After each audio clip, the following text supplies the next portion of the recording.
everybody. Welcome to InPsightRadio. I am your host, Danielle Egnew, and you are a fly on the wall to everywhere. Happy week. How is everybody? Are you getting some sunshine? I mean, there is some seriously crazy weather hitting the United States right now. Holy moly, I've got all kinds of friends in the Midwest that are telling me about these multiple tornadoes and just flooding and horrible, horrible storms that they're having. And we up in Montana are having an unusually long and wet and dreary spring because, Jiminy Christmas, we're just knocking on June here and nothing's happened yet in terms of really hot, warm sun, except for over Mother's Day. We had some of that over Mother's Day. So we're basically getting the weather that, myself and many people who work in my field have been looking at over the last 2 or 3 years. We've been looking ahead and the Sci-Fi Channel weather that's been coming up has just been really, really rough. So just sending a big hug to all my friends in the Midwest because you all are getting some seriously hefty, weird spring weather. And gang, we really do just kind of need to brace up, just weather-wise, kind of from now till whenever the earth just keeps turning. Because our weather, this is our new normal. All those crazy, just whacked out tornadoes all over the place and heavy flooding and heavy raining. And we're going to see more raining and more flooding in our Midwestern states. So all my Northwest and Midwest friends, especially Northwesties, it's going to weirdly extra rain for you guys.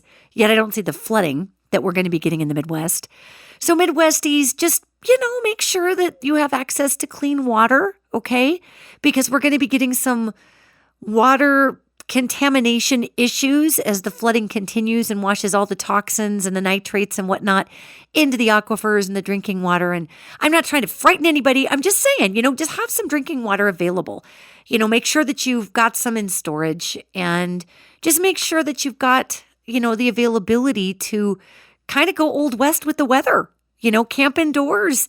We, in the Old West out here, we're really used to camping amidst really crazy weather. So we just, when it snows, it snowed. We are at the very, very end of May, and it snowed up in Red Lodge, Montana. It snowed 8 inches. And we're getting ready to knock on June. Kids are getting out for summer. This is crazy. Summer vacation is here.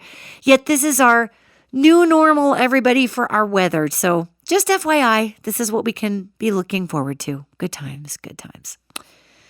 So today on our show, that sounds so funny. Today on our show, I was really inspired by the angelic kingdom to bring forward some sociological messages on what we can look forward to coming up in the next really year and a half. But we're going to just go through the end of 2019 into 2020, what we can be looking forward to in the United States.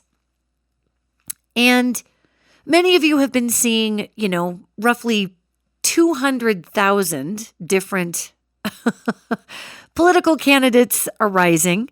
And in the Democratic field, I think they're up to 22 candidates now. Heck, the governor of Montana is running. He's running for president.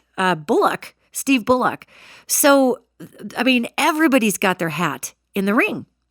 And I've heard rumors that there is a Republican contender that wants to step up and run against the president. I don't know how that works. The Republicans' rules are different than the Democrat rules. So I'm not sure if they're allowed to or if they're supposed to or what goes on there. Yet everybody is emerging for this seat.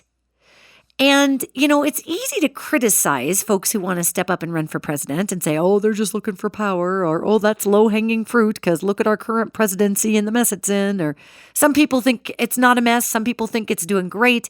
Some people think it's chaos. So we've got a lot of people stepping up, really, to put their hat in the ring. And we've got very non-traditional presidential candidates, right now. One of them being Marianne Williamson, who you may know as the author of A Course in Miracles. She's a New York Times best-selling author, a metaphysical gal. Years and years and years and years ago, she used to do readings. She's pastored churches, and now she's running for president. So, with all these people running for president, we've got a lot. We've got a lot going on. And this isn't a political broadcast. It's just talking about what we can be expecting in the United States in terms of consciousness through 2019. And people have been really worried. I did a whole podcast on whether or not we were actually going to get into a civil war. And no, we're not going to get into a civil war. There may be more unruly behavior between factions of people, yet the civil war portion is not quite there. Yet I'm watching some things come to pass here that I wanted to talk about because back in 2018, 17 to 18, and actually a couple of times on InPsightRadio here on the podcast, I've been talking about how there's been a big group of people out there in the United States stratosphere who really have a vested interest in all of us fighting and not getting along. And I've done podcasts and blogs and guest spots on different shows all about how this group has been literally just begging for a civil war because this group wanted to declare martial law in order to turn around and incite control. Now, I know that sounds super conspiratist, right? I mean, that's like insanely conspiratist sounding. Yet the fact of the matter is, gang, the powers that be, that aren't the powers that you think they are, the consumerist powers that be have completely lost control of the United States. We don't sit there and just get programmed like good little citizens watching our boob tube like we used to in the 50s, 60s, 70s, 80s, 90s, and early to mid 2000s. We don't just sit there and swallow our messages through all kinds of odd commercials. We don't just sit there and get programmed through our literal programming, through the device that used to strobe and affect the prefrontal cortex of the brain. Doesn't strobe anymore. Flat screens don't strobe in the same way that tube TVs did, especially not with that giant electromagnet in the back, which really affected brain activity. Yet we're not sitting there and behaving like we used to for the consumerist, I'm going to call it the consumerist sociopathic drone out there wishing us to act in a certain way. We're not buying all the sodas like we used to. We're not buying all the hamburgers like we used to. We're not buying all the medications like we used to. We're actually separating from that consciousness and separating from that very myopic viewpoint of who we were supposed to be, who we were getting programmed to be. I mean, the era of jingles. Do y'all remember jingles? Remember jingles? As a little kid, you just walked around singing them. And they had very talented songwriters who used to write jingles because the power of music to imprint emotionality on the psyche is massive. So they were hiring people like Barry Manilow, who used to write just a ton of jingles. And you remember, it's gonna be a great day. Remember that one? I mean, there was just tons and tons as I was growing up as a kid. Lots and lots. So we are not falling in and spending our money as an American consumer culture like we used to. In fact, almost half of the money that used to go into the general commerce system and through the banks and through the credit cards and all the ways that we used to spend money have now been diverted to PayPal and Square and these independent providers. And that caused a major ripple in banking.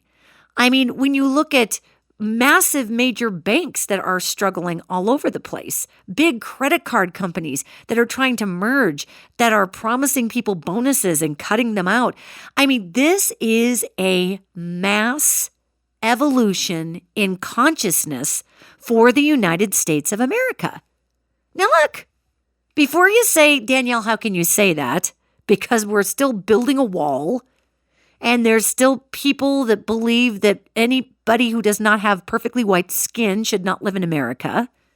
And people who want to marry the same gender should absolutely not because it ruins families everywhere. Traditional families, of course. Before you all say that to me, let me remind you that all of that really intense behavior the racist behavior, the anti-Semitic behavior, the school shootings, the anti-LGBTQI behavior. You notice how weird it is now, right? You notice how it hits you like you're watching some medieval jousting match where nobody's winning and everybody smells like a giant armpit? Okay? I mean, do you notice how out of place sexism is all of a sudden? I mean, even in the last 2-3 years, grabbing somebody by the P word is just not okay anymore. It never was okay, but it's really not okay. So do you notice the massive consciousness changes that we've gone through in the United States in a very short amount of time, gang? This has really been a 3-year period, or maybe even 2. It's been a 2-year period. So everybody that wants to rail against the presidency of Donald Trump and talk about how it ruined America and it's just terrible and we're never going to get back to where we were. Listen, President Trump isn't necessarily my personal cup of tea in terms of temperament in the presidency, okay? I don't think that's a surprise to anybody. However, I can see the guy doing his job like a mad thing, and that guy and all of his cronies and all of the people that were actually heavily addicted to the old world and actually believed that they were going to get away with everything they're trying to get away with, which is hilarious. I mean, it's just hilarious. When I look at all these timelines and how everybody's just bursting into theoretical flames in, wringing their theoretical mustaches and hands. And I look at this and I'm like, what the heck? And some of these folks are people that would surprise you. Some of these folks fall into the Democratic side of things. Some of these people buying in on all the big business weirdness that's happening at the top of our nation right now are not the lock and step Republicans. Okay. So when we want to look at Donald Trump and say, you are what is wrong with our country, really? We ought to be patting the guy on the back as he makes a quick exit. And he's about ready to make a quick exit. And I'll get to that in a minute. However, we ought to be patting him on the back because had it not been for his unwavering brand of hubris, had it not been for his swaggering commitment to an identity that he had to build for himself in order to literally protect himself from his father, I really honestly have a lot of empathy for that guy, for Donald Trump. And that makes a lot of people angry, actually. Like full on, full tilt, teeth grinding angry in my field when I say that I have compassion for Donald Trump. And I really, really do. I mean, that guy might have been born into a wealthy family, yet he was born into a family that had really no basis for human connection. It was all what you could do on paper. And I'm sure in whatever way his parents could love, they loved him. Yet, like I say this all the time in this podcast, when Donald Trump's dad tucked him in and his siblings, he wouldn't say, I love you, good night, sleep well. You know what he would do? He'd say, you are killers and you are kings. And close the door. Night-night, honey. So we've got this person in office right now who has brought out this consciousness of illusion, this emperor's new clothes consciousness, like nobody's business, like nobody ever has in the United States. I mean, there were delusional people all over the place crawling out of the woodwork talking about how there's this deep state thing. And I'm not saying if you believe in the deep state you're delusional. I'm saying that there were people who were delusional, who came out all over the place and were literally spouting vitriol and hatred and all kinds of crazy stuff. And I can't actually believe that the reason that they came out for Donald Trump was because they were Republicans. I mean, he represented a consciousness that these people had never, ever seen in a public political forum before, and it empowered the heck out of them. So these folks came forward, not everybody. I mean, I know lots of folks who just voted for Trump because the R was next to his name, so they just went for it. Yet, what we see now with the way that the government is sort of unraveling and the way that we're watching Alexandria Ocasio-Cortez be treated on the progressive Democratic side, we're watching an old system just die right before our eyeballs.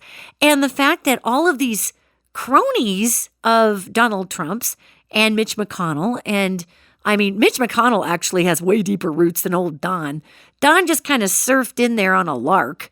Mitch McConnell has been working hard to get his roots real deep and work his back end stuff for the money for a long time. So when we're so angry about government, it's important to remember it's not just one person, and it's not just one party, and it's not just one modality. We are getting an opportunity to see a consciousness in play that enabled lots of people to step forward with what they actually really thought. And I have to tell you, as somebody who does not share racist opinions, as somebody who does not share anti-LGBTQI opinions, as somebody who does not share nationalist opinions, I'm just speaking for myself here. I was a little shocked. That there was such a big consciousness in the United States that was so angry. And, it's so funny. I have people in my field who are like, Danielle, you key into the United States every day. How could you not feel this? Well, I could feel angry people, yet the hubris and the rage and the I'm going to be heard, it's my turn, weird sort of like, I don't know, 1970s modality of look at me, I'm in pain and I'm suffering. And I was just kind of like, wow. And I'm talking about the people, the look at me, I'm in pain, I'm in suffering. That was this consciousness that came forward from people who were in pain and who were suffering and who felt marginalized and ignored. And a lot of them were pretty low-income folks. And it's a myth that everybody who's a poor, low-income folk voted for Donald Trump. That's a complete myth. I know lots and lots and lots of extremely educated, very wealthy, very successful people who voted for Donald Trump. So, you can't sit here and pigeonhole. What I'm talking about is how the consciousness was allowed to come forward so we could see what really needed to be healed. So when I'm talking about the United States going through 2019 into 2020, it's going to ramp up because there's going to be an attempt on both parts of both political parties. Well, Donald Trump is a professional polarizer. That's what he does. However, even in the Democratic side, there's going to be an attempt to polarize us into groups. Okay? Now, the polarization process politically used to work in the old world. They would get up there, think about the 18 and 1900s, and some guy would stand up there with a glass of lemonade and a straw hat, and he'd talk about how everybody there was going to get a free glass of lemonade. And everybody there it was good American lemonade, and all good Americans deserve a glass of lemonade. And people who think that the people who don't like lemonade aren't good Americans. I mean, this has been starting since the 1800s, gang. So I want you, as you go into this 2019 to 2020 cycle, pay attention to the messaging of these political candidates, because a lot of these people, whether they come from your flavor of cabinet or not, a lot of these people come from a very contentious old world background where you have to fight. We're going to fight. How do you want to bring the fight to the table? And some of my favorite candidates right now still talk like that. And it just makes me cringe. It's not about fighting for what we need. It's about evolving and ascending and problem solving. We don't need to fight each other anymore. It's not the time for fighting. It's the time for coming together and bringing our best brilliance in solving some serious weather and climate problems that we're going to have dumped on our head in the next upcoming year and a half, 2 years. I mean, we're going to have severe weather changes in the next year and a half to 2 years. So at the same time that we're watching all our political candidates get up there and talk about fight, we are also going to be watching massive flooding and, states of emergency be declared. I mean, we're going to have a choice. And the choice is going to be, do we just stick our fingers in our ear and rock back and forth and suck on a piece of yarn and go la, la, la, la, la, la, la, la, la, la, la, and ignore the fact that we've got to come together in America in order to heal what's coming up? Or do we just come together in America and heal what's coming up? It's phenomenal. We really went into a heated, contentious place from the 2016 election. 2016 into 17 into 18, those were some rough, ugly years. Not talking to family members because of political issues. People claiming that one group of people is oppressing them and then they turn around and oppress everybody else. I mean, it really got ridiculous. Yet what I'm seeing is this consciousness shift all over the place where people are tired of the fight. So I have to wonder, when these political candidates are stepping up saying, we're going to fight, and President Trump's up there going, I'm in the fight of my life, and fight. And all I can see is a dead old world. All I can hear are these angels saying the old world has passed away. The new realm is upon you. And I think that these folks saying fight, that's what they've been taught to say. They've got professional people that coach them to actually rally people. Because again, remember people, there's a lot of folks out there who are still lost in the matrix and illusion of the old world. And they actually think that that's the reality. And they actually think that you have to do things like, die of certain diseases, or that you have to go through horrible menopause symptoms. I mean, these things do happen, certainly. Yes, they do. Yet this mandate that we're all supposed to labor in this third dimensional, flat, weird place where we fight with one another because the consumerist drone is trying to get us to spend money on, sodas that eat out our liver, so we're on medication the rest of our life. I mean, it is just the insanity of the old world is so present right now. Don't you think? Isn't it ironic? Don't you think? It's actually not ironic. It's perfectly planned because the universe has been talking to me this whole time about the consciousness that we can choose to enact as we go into this next phase of 2019 into 2020. Because we can fall back right into that old world, political, weird, tell me what you think, take my survey and then pay me at the end, or my survey doesn't go through. We can fall in line with the you're only a patriot if you blah messaging.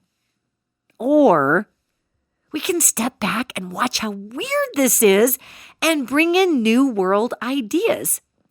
I'm not endorsing any political candidate at all, especially right now. Yet it's interesting to me that Marianne Williams is really the only person who is, at least on the Democratic side. I don't know who they're going to offer up on the Republican side besides Donald Trump. Yet Marianne Williamson is really the only candidate besides, I guess Kamala Harris has been doing it some on the Democratic side, who's talking about evolving our consciousness in order to heal our country. Now, granted, of course, she's the one that wrote A Course in Miracles. And granted, hardly anyone is taking her remotely seriously as a presidential candidate because she's not using those words like fight. And I think it's going to be interesting because you watch yourself, okay? You just watch your internalized cellular makeup. Watch your spirit body as we grow closer to the time frame of the 2020 election. You're going to be a lot more sensitive to stuff that you weren't before. You're going to be a lot more sensitive to certain verbiage. You're going to be a lot more sensitive to weird tricks of polarization that are supposed to get you on board. You're going to be more sensitive to the same old. And why? Because good old Donald Trump belly flopped into the presidency on an absolute tweak of the gerrymandered lines and I was going to say will of the gods, but the will of Russia and the will of the American people. And there goes Donald Trump. And thanks to his willingness to actually swear in, we're having this discussion of how the United States of America, people think it's gone backwards. It hasn't gone backwards, gang, because many of us are deeply noticing that the things like racism, sexism, anti-Semitism, all this icky weirdness that doesn't need to exist because we really should just be banding together as humans to figure out how to purify water before we don't have any pure water. When we look at this, we've had this 2-year experience of absolute polarization and everybody's coming out of it right now. So if you happen to be a presidential candidate who's actually listening to this podcast, I would highly encourage you to stop using the words fight. We're going to fight, fight, fight. People are over fighting. Trust the chick who actually interfaces with all living things, okay? People are over the fight. Sure, we need to stand in the gap. Sure, we need to come together. How about substituting that word with, we're going to come together to heal. We're going to come together to rebuild. Not, we're in the fight of our lives. If you're in the fight of your life right now, then especially if you're a political candidate, you're in the wrong dimension. I mean, I can't even say wrong time era. You're in the wrong dimension. We shifted back to the dimension of love from the dimension of chaos. I covered that in the podcast. So here we're back in the dimension of love. And what does love want to do? Love wants to heal. Okay? So what we're looking at in the United States of America coming up in the next couple of years is a real division in how we proceed as a nation. We're going to be watching massive, massive money changes. And one of those reasons is we're going to have stock market hiccups because we're going to have a president of the United States who really wouldn't surprise me if he resigns and gets the heck out of Dodge as a private citizen, because if you try to run away as a leader that has legal implications, or you've done something illegal as a leader and you try to run to another country, the world rules basically say, you got to cough that leader up because that leader did something wrong and we need him back or her back. So right now it's in Donald Trump's best interest, of course, to stay president because of all this stuff that they've got down the pike that's coming for him. Yet, he's a massive flight risk. And people say he's a pawn. Well, he's a front guy, gang. Of course he's a front guy. Poor Donald Trump. Did you know, we're sitting here looking at these tax returns, or what we could see of the tax returns. And this poor guy has built this entire image of him being this business mogul, right? Yet his businesses, we're claiming all these crazy losses, which you can do in business, of course. Yet to the degree that he was claiming losses, it was insane. So that kind of either leads and leans towards tax fraud, which is, by the way, what Al Capone got popped on. Al Capone didn't go to Alcatraz because he was a mob boss who killed people. He went to Alcatraz for tax fraud. So Donald Trump is sitting here, and they've got his financials, and he's trying to sue the bank so that they don't cough his financials. Everybody quit worrying about the play-by-play on this, because everybody's going to see where Trump's interests lies. That's the end of the story. So I hate to be a spoiler, but that's what happens.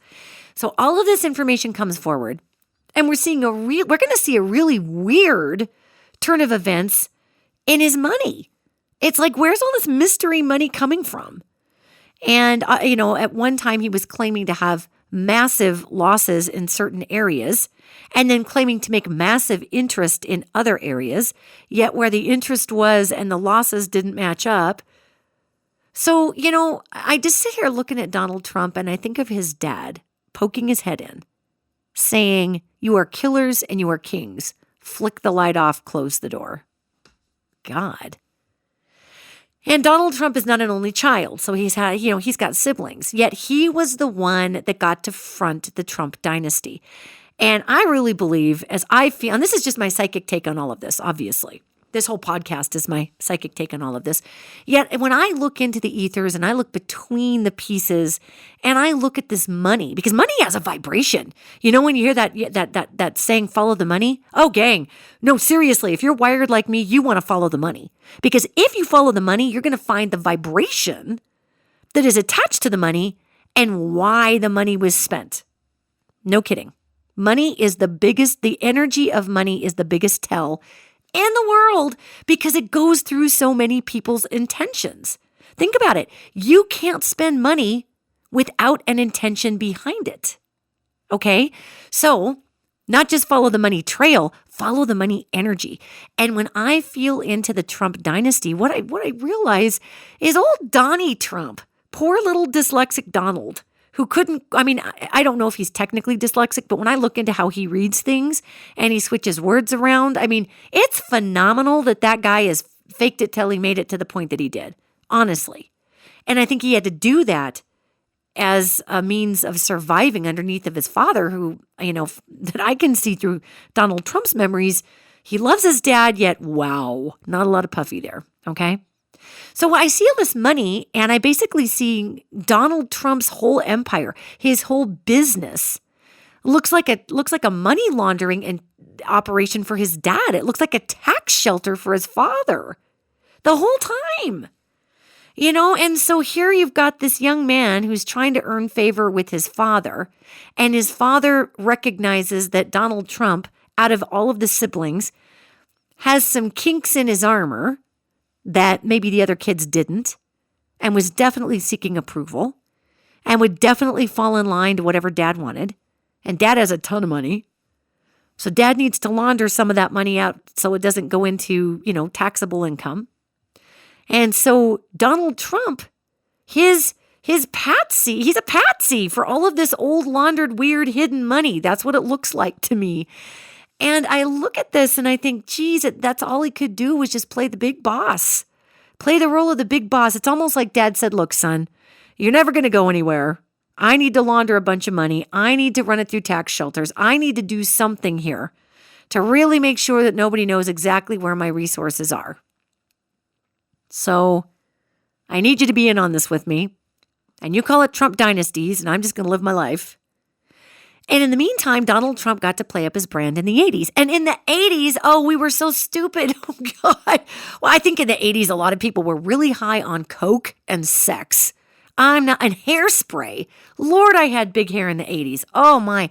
Yet, if we look at the 80s, we just bought everybody at their facade. That was the lesson of the 80s. It was a spiritual lesson in illusion. So Donald Trump comes into the scene in the 80s and he's trumping it out and he's, his brand is there. So we've got this guy whose entire life has just been literally, when I follow the energy of the money, basically he's been a patsy for his dad. I mean, wow. And then built something, built a brand, built a personality. And later in his life, he had the TV show, The Apprentice. And I think for the very first time in Donald Trump's life, he actually got to be seen for himself. Well, his caricature of himself or whoever he created at this point being his dad's money patsy. Yet, literally this poor guy, think about this. We're talking about a human being who has zero sense of self and whose only sense of self is created by the external. Okay? So we're talking about the consciousness changes that we're going to be looking at in the United States going into 2020. Now, there's a lot of people that support Donald Trump. There's a whole bunch. Yet there's also a whole bunch of people that are looking at that particular illusion consciousness and going, oh, God, that guy needs a hug and a barbecue and to just be listened to for who he is for 5 minutes, not having to pretend to be this person. Talk about a fractured psyche there. Wow. That's rough. And now when I look into the money, because I follow the money all over the place, it's fun to follow money energy.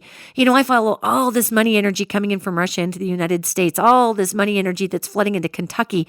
And then I learned that apparently Mitch McConnell had voted against sanctions in Russia so that a very powerful Russian oligarch could build this huge aluminum company down in Kentucky. And of course, that's jobs for people. Of course it is. Yet I'm just like, wow, there's so much intention in money. There's so much intention in money. And obviously, the players in the crosshairs right now happen to have an R by their name. And when Bill Clinton was in office and all of that stuff was going down with the Monica Lewinsky scandals and all the payoffs, I was following the money then, going, oh, Bill, just say you did it. Try to pray to God your Scorpio wife doesn't kill you in your sleep and just move on with your life, man. Because that money energy was soaked with, oh my God, I got to shut this up. So, everything that we're looking at is about, in this portion of 2019 into 2020, is about consciousness and how do we choose to align ourselves. Now, I'm talking about political candidates because we're going to have a lot of chatter in the politicosphere coming up here. And I really, this is your homework, okay? I really want you to evaluate how your body feels when you realize that you're hearing certain verbiage. Fight for this, fight for that, fight for this, jobs, border, wall. Feel how your body feels. And if your cells are just kind of vibrating like you need a Silkwood shower because it's just kind of oogie and you can't get it off of you, that's because the vibration that's hitting your chi, your body, is literally, are you ready for this? It's from a bygone era. It's from an old dimension. We are ascending as a species. What does that mean? It means that we are physically, intellectually, and spiritually changing. We're evolving. And we are evolving hyper rapidly because of our climate change. So we are evolving to solve problems. We are evolving to want to band together as a species to protect ourselves from Mother Nature. We are evolving past the predetermined sociopathic consumerist way of separating us through politics, through religion, and through consumer habits, through brand names. We are evolving past the partitioning in this ascension process and getting down to the nubbin of what we're actually all about as a spirit. And we're starting to bleed that through our physical life. Seriously, gang, I wish I could, I seriously wish I had an HDMI port in the side of my head and I could just plug a cable in and plug it into a giant 500 million foot flat screen and show you all what I'm talking about. Because what these angels show me on a regular basis is we are shifting and changing genetically as a species. Human beings, we have those, I always talk about the lower 12 in our DNA, the DNA rungs that begin to vibrate and begin to release spiritual gifts and talents and awareness and intelligence, spiritual intelligence, vibrational intelligence. We are evolving at such a rapid rate, not as the same type of generational evolution that we've seen throughout anthropology. This is not generational evolution. This is vibrational and cellular evolution happening at a rate that is so quick that people are coming up with what we call ascension symptoms. Yeah. I mean, how many of you have had, who are not 50-year-old women? I'm saying that from a 50-year-old women perspective as I get into this.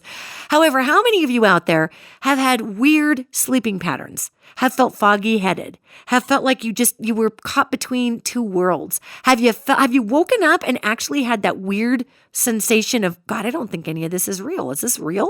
What the hell is happening? Have you had that little blink and then thought to yourself, okay, I'm losing it. Of course this is real. This is my house. And you're noodling on your iPhone or you're noodling on your Android and all of a sudden this thing hits you that's like, God, this isn't real. I'm in the Matrix. What the hell? I have that happening a lot lately, which is really fun.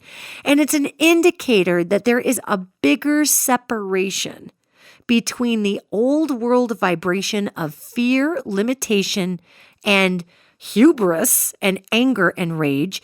There's a vibrational separation between that being the only reality and the rest of the world. I mean, it's insane. I was noodling around doing something on my phone. I don't even know what. I think I was checking the Road Angel page. Our production manager and the producer, Mary Erickson and Melissa Siana, had said to me, to check the page. There was some email and there were some comments and whatnot. So I was just checking the page. And while I was checking the page, I got hit broadside up the head with the weirdest sensation that everything that I was feeling was like everything in that world, the virtual realm, Facebook, whatever. It hit me so powerfully that none of it at all was real. I can't even describe this. I kind of dropped the phone on the couch. I was like, okay. I need to go outside and put my feet in the grass and really ground through this ascension process. People talk about ascension symptoms as being nauseated, not being able to eat. By the way, everybody, that's also 5G symptoms. So if you have a lot of 5G hitting you all over the place, it doesn't feel very good. So it could be a game show. Is it ascension symptom or 5G oversaturation? Lord, the times we live in. So, how do we get through all of this? How do we get through looking at our political candidates, toting the old world, saying fight, fight, fight? How do we get through our cellular structure actually evolving at such a fast rate that we can barely keep up with it? How do we accept that, yes, we kind of feel like we're living in two weird realities at the same time, because we are, because the ascended, if you want to call it the ascended reality, or really it's a bonded reality. The bonded reality hasn't quite got here yet. It's making its way through our cells, and our cells are adjusting to that resonation. It's a vibrational issue. What do we do? Well, connection, human connection, will snap you out of that matrix faster than anything. Human connection, love, laughter, spending time with people, playing music. If you play music, that will completely dissolve the old world illusion around you. The vibration of music is very, very high. And right now, the last vestiges of the old world vibration, think about it like a smoke that's just hanging in the air. We need to turn on a fan and just suck that smoke outside and let it dissipate, because, really, the old world vibration, when compared to the new resonation that our cells are actually preparing for, okay? And that's what's going on. People are having weirdo health problems. People are getting dry mouth. They get dry eyes. They're not sure why they can't sleep. Our cells are changing. And why would the cells change? Why? Because that's the nature of evolution. You have those frogs down in South America, and if you have a bunch of female frogs, one of them will genetically turn into a male so the species can propagate itself. Okay? We change all the time. And it's not like the one frog had to go generation to generation to generation to become a male. It literally just turns into a male over a period of weeks.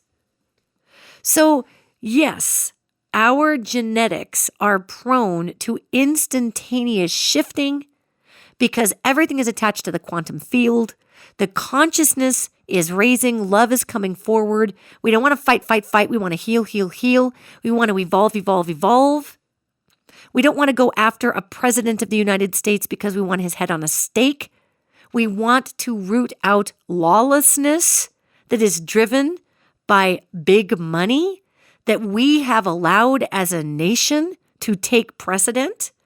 And believe me, Donald Trump just flouts his money because that's what he does. There have been lots of other presidents that have had big sociopathic money behind them on both sides of the aisle. We're just seeing this extremely amazing display of old world banner waving while our cells are literally resonating and shifting to the new world. So what does that tell you? It tells you that the new world is there and we are shifting into it. It tells you that the new world is prepared already and we're shifting into our consciousness to go accept it. That's what it tells you. And that quantum field that we're all attached to, the quantum field that I talk about all the time, where everything is possible, that quantum field is holding a space for all of us to enact these amazing vibrational superpowers and get our head in the game and be able to do things like heal water vibrationally. That's a thing. There is documentation where people take canisters of perfectly clean water and throw it into filthy, filthy polluted lakes. And the water will imprint, the dirty water will take a vibrational cue and imprint from the healthy water that it can see through the glass, and it imitates it and it dumps all of the toxins out of the water molecule and onto the bottom of the lake. We know this is a technology. I mean, it's the same way, in it for a different reason, obviously, but it's the same way that a female frog can survey 200 other female frogs and say, oh, we're all going to die because there's no male, and the body can imprint into what is needed. That is an effect of the quantum field. We are all part of the quantum field. So I find it interesting that we have one presidential candidate who actually talks about this stuff, Marianne Williamson, and she may or may not even be allowed. She's going to the debates now. She's going to be on the nationally televised debates. She may or may not even be allowed to air into the area of politics because presidents are placed, gang. They're not voted in, as we saw in 2016. Hillary Clinton is actually the 45th president of the United States. Yet who is the sitting president is Donald Trump. Because it's very easy to usher in who we want. And I'll say it all the time. The powers that be were not prepared for what Barack Obama did because it was at such a grassroots level, it went underneath of the giant, massive fence. And they were like, oh, shoot, well, we missed that one. Okay, well. But generally, presidents, our vote does count. You need to get out there and vote, especially in this election, because they're going to be watching those poll places like a hawk. It's going to be really hard to fake another election, gang. And I know, people voted for Donald Trump, and I'm not taking away those votes. I'm just simply saying he wasn't actually the winner. Yet he is the sitting president. And you can't take something that's not yours. You're going to have problems with it, okay? And he's had problems in this presidency ever since. Because thank God he's in the presidency because we are learning some amazing lessons. That had Hillary Clinton been allowed to go through the portal and allowed to ascend to the presidency and take her seat, we wouldn't be having these conversations. We'd still be stuck in the old Democratic Republican pit of fighting. So what we can look forward to going into this 2019 and 2020 cycle is being kind to yourself. This is the time for downsizing. This is the time for, really getting together with the people that matter to you and making sure that your social and family bonds are healed and in a good place. If you had falling out with people over political issues a couple of years ago, gang, listen, you got to do what's right for you. I'm not preaching at you, okay? I'm simply telling you that the dynamics of the new world are going to call to you to heal that which is wounded in yourself and in others. And for some people, that just means this was a good excuse to say goodbye permanently to people who are toxic in their life, be it friends, family members, loved ones, whatever. So be it, I guess. Yet know that the feminine time frame, know that 2019 into 2020 is going to ask us all to give away our externalized version of ourselves, who we thought we were, who we needed to build ourselves up as.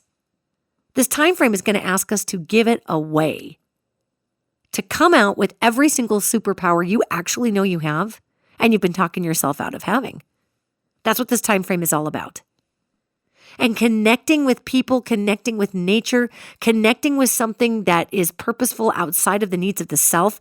This is how we shake off the feeling of ascension symptoms. This is how we get rid of that weird, freaky feeling that we're just living in a haze or a matrix or like this life isn't real. Guess what? You're picking up on something. You're picking up on that sociopathic drone that actually wanted to set a weird, I would put it, partitioning system over the top of your consciousness and psyche and have you live within it. That's what you're picking up isn't real. And now my head's full of jingles. I was thinking back to the 70s. My baloney has a first name. Remember that one? So all of that imprinting. And here we are, literally with our toes on the horizon of a brand new world. So as we go forward, watch how your body responds to media messaging. Watch how your body responds to Facebook messaging, to Instagram. That's why people are migrating to Instagram. It's really hard to be a jerk on Instagram. You have to work really hard. I think the whole time I've been on Instagram, I've only actually had one troll. One. That's pretty good. And on Facebook anymore, you'll notice that the nasty, trolly, rotten comments where, somebody jumps in and starts ragging on somebody else and railing them to death, you'll notice that even that has dropped off to a large degree. That was huge when we were in the dimension of chaos and fear in 2016, 17, 18, and 19, we came out of it. So I want you to note that what we can look forward to in this portion of the United States is a massive change in how we deal with one another. And there is no such thing as righteous marginalization. There is no such thing as righteous hatred. It's not righteous to decide that people of color are lesser human beings. That's not righteous. It's an opinion. And the hubris that it takes to make it into righteousness just reeks of fear. And Marianne Williamson is the only, again, this isn't a plug for Marianne Williamson. I'm just thinking about all our political candidates out there. Again, there's been a few folks, Kamala Harris, and I think we've had a few other folks out there talking about the fear consciousness.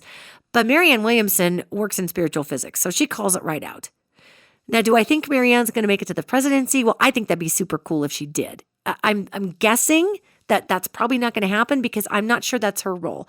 I think her role might be there to show what's possible, to start dialogue, to start conversations, to show a difference in consciousness on a national debate stage between the fight, and the we need to bring love and compassion back into this. I mean, it's a thing, right? So it's not about the end game. The feminine time frame, this time frame isn't about the end game like the masculine time frame. This time frame is about observing where you are at now. What do you feel like now? You know how many people I know are having massive meltdowns because the same job that they've done for the last 10 years or 15 years or whatever, they don't want to do it anymore. They can't explain it. Maybe their business is doing great. They just don't want to do it anymore. They don't want to. So why is that? Is it a mass rash of midlife crises, even though some of these people are in their 30s? I don't think so.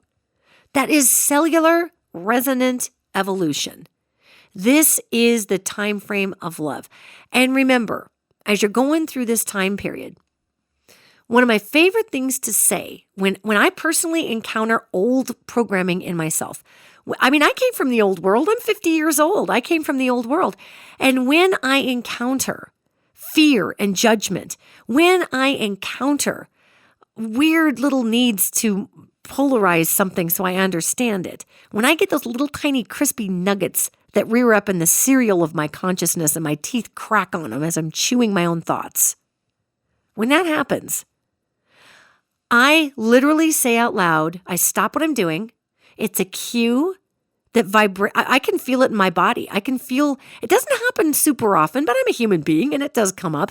And when it does happen, I cue myself because my body feels it. My body feels this slow, weird, old vibration that just needs to go by the wayside. My body feels it. And my body is like, that's not right. So I say out loud, I invoke the law of love. I invoke the law of love. I invoke the law of love. And the law of love, that was given to me actually by the Oturan, or we like to call them Arcturians. The Oturan really, I'll save you the story, but put me through quite a number of paces to teach me the power of losing one's fear.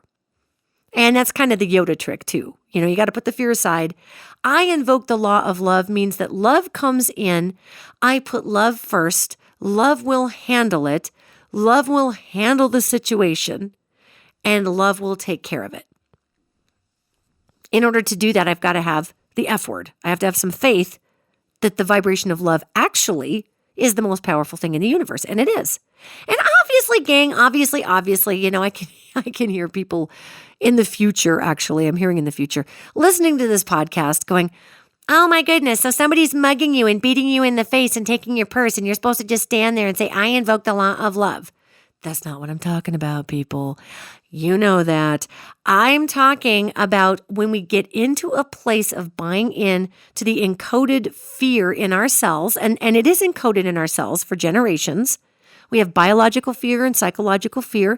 And when we feel our body responding in that old world way, when we just want to crouch down and squat down and pucker our face up like we've had 14 buckets of lemons because it's going to keep us safe. Actually, the only thing that does is make lines happen around your mouth. I don't care how old you are. Just saying. I mean, when you feel that in your body, this is your cue that you are trying to let go of some of the vibrations of the old world that you're packing. Your cells feel it, gang, because we are in an ascension vibration. And what we are looking at in the United States right now, our politics reflect our consciousness. And you watch old Marianne Williamson get a massive response at the debates, and you watch a lot of other candidates begin to shift their message. Now, there's a few that won't. There's a few who are going to stay right on point. They've been doing this forever, and that's what they do. And that's who they are, and that's fine. Yet you watch. I'm watching it in the future right now. I'm watching that debate stage. I'm watching Marianne come out and say things and the audience clapping like crazy. And I am watching after the debates because everybody's prepared their answers. So everybody's going to stay on script. But after the debates, I'm going to watch the polling come out and I'm watching other candidates begin to change their narrative. So do I think it'd be cool if a candidate like Marianne Williamson won the presidency? Well, yeah, actually, I think that'd be really cool. I feel her role in all of this is to reset the narrative. And it's interesting because I recognize that resonation that's driving Marianne Williamson right now. Not to say she doesn't want to be president. I'm sure she does. And she's got some really good plans. Yet I recognize the role she's playing on a much, much, much, much smaller, much, much, much, much less, lesser, quite honestly, scale. It was the same reason I ran for mayor of Billings, Montana in 2017. Billings, who hadn't had a female run for mayor in 40 years. Billings, which, is technically a purple town, yet it tends to roll in its civic government in a very conservative manner. I was asked to run by the universe. I did run for mayor, and my slogan was Lead with Love. And I saw that Tulsi Gabbard came out with the Lead with Love thing, and I thought that was so cool. I had a bunch of people writing to me because our Lead with Love slogan, when I was running for mayor of Billings, Montana, we put out this Lead with Love campaign on Facebook, and it took off and it went global. Oh my God, I had people writing to me from Australia saying, do you mind if I use your Lead with Love slogan because I've decided to step up and run for my school board in my district? I had people from Canada writing to me saying, do you mind if I use your Lead with Love slogan because I've decided to run for whatever their equivalent was of a city council and I want to use it? I had people from France writing, say, do you mind if I use this? There's a local race that I want to use this in. And I said, of course not. Use it. We can all lead with love. I mean, that wouldn't be a very loving saying. No, you can't. I've trademarked Lead with Love. Good God. No, I didn't. That's insane. So when I saw that Tulsi Gabbard used Lead with Love on her campaign materials, I don't think Tulsi Gabbard got that from me, for crying out loud. By that time, like I said, this was in 2017. So in 2018 and 19, by that time, Lead with Love was every place. We were hearing news anchors saying we need to lead with love. I mean, we were all receiving the same transmission from the universe. So when I look at Marianne Williamson, and I look at the fact that she's going to change the narrative at these debates, and she's going to change, and I hope these candidates can live up to it because she can, and I don't know that others can. She's going to change the languaging that people want to hear coming out of our leaders. I mean, it's a big thing. And just watch all this. Never take my word for it, gang. Always use your own consciousness, use your own eyes, ears, senses, sixth sense, all of it. And watch what's happening. And pay attention to your body because we are going to see tremendous unveiling when the emperor's new clothes are stripped off, not just from poor Donald Trump, and I'm just cringing for him and his family. I really am. I mean, that would literally be like being skinned alive because that's all he's got is this facade built by his dad. It's awful. No human being should feel how he's going to feel. And I know people are like, he's earned it, he's deserved it. No, you know what? Well, maybe it's karmic. Maybe it's a lesson for him. I still don't have to be happy for him that he's going to be suffering because it's going to suck for him. And that doesn't make me happy. I'm sorry. Do I want to vote for the guy? Well, no. Do I think he's doing a great job? Not really. That's my own personal opinion. Do I want him to suffer? No. That defeats the purpose of the healing. That defeats the great purge that we've been through. And it's pulling the old world forward. The I have to squash someone to make myself feel better. I don't. I can give somebody a hug I disagree with. I can love on somebody and be kind to somebody who has modalities under their psychological hood that I can't even imagine enacting, because all I can see are those wounds in action in the world. And that doesn't make me a saint. It's just what I see, because I see energies. Doesn't mean I don't want to push some people in the mud, okay? I am human. Gang, this has been really fun. I don't do very many predictive podcasts, only because things really do change, and the way that the future is going to roll out is completely up to us. It's not up to some big dice roller in the sky. It's not up to some lottery number. It's up to us. So as you go forward, observe how your body feels. Connect with people. Connect with nature. Turn off your devices more. Play music. Get into water. Enact connection. When you feel your body getting sick because the old world is just rattling your cage trying to get you to marginalize others, to create dissonance instead of love, when you feel your body reacting to god-awful messages, pay attention, because you are ascending. Your cellular structure, the nature of what you are, is transforming like a Marvel movie. This is actually happening right now. And we can continue to believe it's not happening and wonder why, like the snake in the hole, our skin is covering our eyes because it's a natural function of shedding, or we can understand the cycle, get out of our hole, and go enjoy the sunshine. I love you all. Sending love to my Midwestern friends with all of this crazy, crazy weather. And may we all enact our highest design as we bring our own superhero powers forward in the next year and a half. Everybody, I will see you next week.